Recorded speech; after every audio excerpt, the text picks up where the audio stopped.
Lougesu Louro Manipuri nangna thoppa tawre pida pida ge lauda lausi lau thamu se laure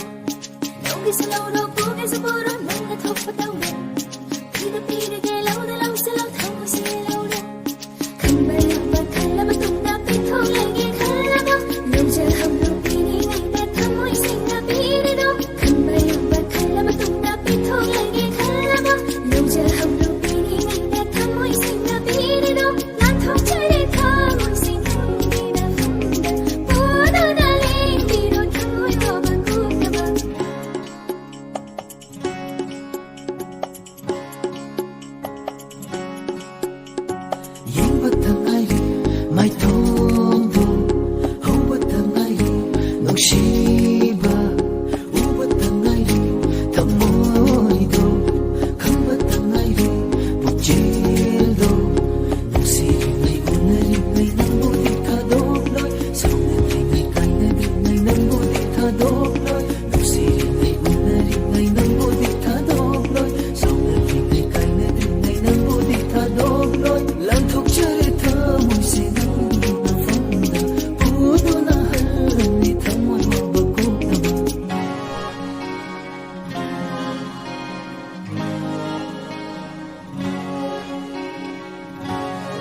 Pamjiri sina,